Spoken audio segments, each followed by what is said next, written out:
Hello ఎవరండి? అన్నా నమస్తే నమస్తే. అన్న మాది జిల్లుపాడు ఏ ఏ జిల్లా? భద్రాద్రి కొత్తగూడెం. ఆ, ఏందన్నా ఈ రైతు బంధు వేయడా ఏంది రేవంత్ సార్? అవునవును, అందరు అదే బాధపడుతున్నా. ఇప్పుడు న్యూస్లలో బాగా ఇది చేశారు. తెలంగాణ కేసీఆర్ బాగా ఇబ్బంది పెట్టాడు జనాల్ని, ఉద్యోగాలు ఇవ్వలేదనేసి ఆయన మీద బాగా ఫైర్ అయ్యారు. ఇప్పుడు ఈయన వచ్చి ఇప్పుడు దాదాపు నెల కావస్తుంది. అవును. 9వ తారీఖు రైతు బంధు ఇచ్చేస్తా అన్నాడు. ఇప్పుడు దాకా రూపాయి బిల్ల లేదు. మీకు ఎన్ని ఎకరాలు? పంటలు నాశనం అయ్యి మిర్చి రైతులు ఆగమైపోయారు. మీకు ఎన్ని ఎకరాలు ఉందన్నా? 2 ఎకరాలు. పంటలు ఆగమైంది కనీసం అంటే 2 ఎకరాలకు కూడా డబ్బులు ఇవ్వలేకపోతే ఎందుకు? అవునని ఇయ్యాలి గట్టిగా అడగాలని. ఇప్పుడు మీ ఎమ్మెల్యే ఎవరు? మా ఎమ్మెల్యే వచ్చేసి రామదాస్ నాయక్. అడగాలండి. ఇప్పుడు మీరు ఎమ్మెల్యేలను కూడా అడగండి, మాకు కూడా అడగండి, తప్పలేదు. మనం అందరం కలిసి అడుగుదాం, మనం గట్టిగా మాట్లాడదాం. ఎందుకంటే ఇప్పుడు న్యూస్ ఛానల్లో చాలా బాగా ఎక్స్పోజ్ చేశారు. కేసీఆర్ పాలనని బాగా ఎక్స్పోజ్ చేసేసి జనాల్లో తీసుకెళ్లారు. అవును, మార్పు కావాలన్నారు. ఏమైంది మార్పు? ఏదో ఫ్రీ బస్ పెట్టేశాడు. అది చేతి నుండి రూపాయి తగలేదు కాబట్టి ఫ్రీ బస్ పెట్టేశాడు. అయిపోయింది, అనౌన్స్ చేసేసాడు దాన్ని. ఇప్పుడు నిధులు ఇచ్చే వాటిని ఇచ్చేయకుండా ఏదో ఫ్రీకి వచ్చిందా? ఇప్పుడు ఫ్రీ బస్ అంటే డీజిల్ వచ్చే ఛార్జీలతోటి డీజిల్ పోతాడు, బస్సులు నడుపుతాడు. ఇప్పుడు 4 రోజులు అయితే ఇప్పుడు అద్దె బస్సుల వాళ్ళు ధర్నాకు దిగుతారు. వాళ్ళ పరిస్థితి ఆగమైపోయింది. ఇది కరెక్ట్ కాదు కదా. జనాల్ని ఇప్పుడు కేసీఆర్ మీద అయితే 5 సంవత్సరాల తర్వాత ఏదో వ్యతిరేకత వచ్చింది కదా, ఇతనికి 2 రోజుల నుంచే వ్యతిరేకత స్టార్ట్ అయింది.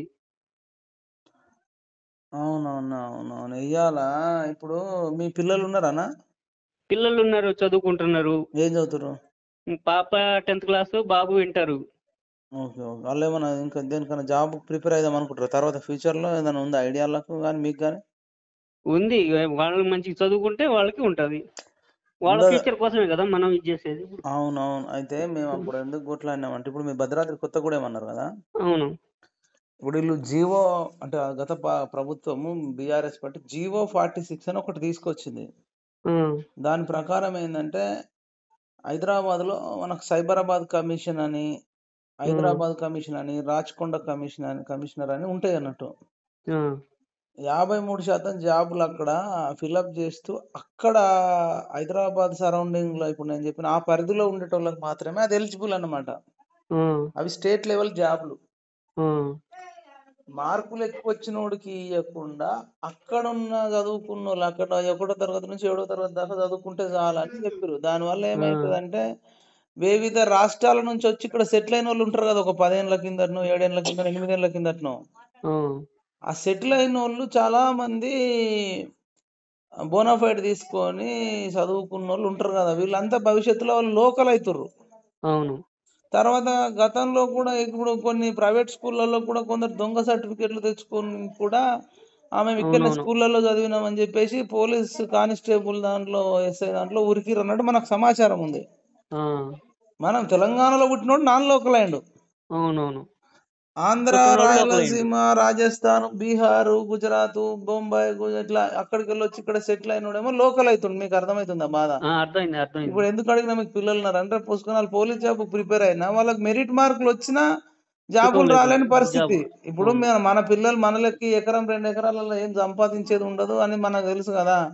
ఏదో పొట్ట బట్ట పిల్లలు చదివించుకోవాలి అని మేము భవిష్యత్తు పిల్లల దృష్ట్యా తెలంగాణ పిల్లలకు అన్యాయం జరగద్దు, జీవో 46 తీసుకొచ్చింది కేసీఆర్ గవర్నమెంట్ అని మేము ఆ బాధతోని తిరిగిన మాట వాస్తవమే. తర్వాత మెగా డిఎస్సి వేస్తా అని చెప్పేసి అసెంబ్లీలో చెప్పి మినీ డిఎస్సి వేసిండు. తర్వాత గ్రూప్స్ ఎగ్జామ్స్ అన్ని కూడా వాళ్ళు 2 సార్లు కెనడా వాళ్ళకు, అటు ఫారెనర్స్ కు ఒకసారి అమ్మితే రద్దయింది, మళ్ళీ ఇంకొకసారి కూడా లీక్ చేసిర్రు. ఇదంతా ఉన్న జాబ్స్ అమ్ముకుంటారు, పిల్లలకు రేపు భవిష్యత్తులో ఉద్యోగాలు వచ్చే పరిస్థితి లేదని ఒక ఆవేదన అన్న.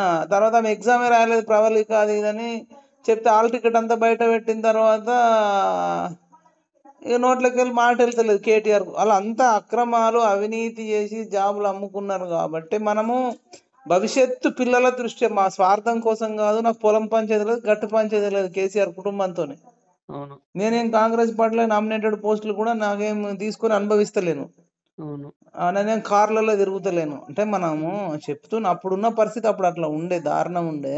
సరే వీళ్ళు ఇప్పుడు నేనేం కాంగ్రెస్ పార్టీకి వెయ్యూరు అని చెప్పలే, కానీ ఈ మనకింత అన్యాయం చేస్తున్న బీఆర్ఎస్ పార్టీని మాత్రం ఓడించాలా అని చెప్పిన మాట వాస్తవం. ఇప్పుడు వీళ్ళు కూడా ఇప్పటికైనా మీకు అన్నట్టు ఒక 5 ఎకరాల లోపు ఉన్న వాళ్ళకి తొందరగా రైతు బంధు వేయాలి.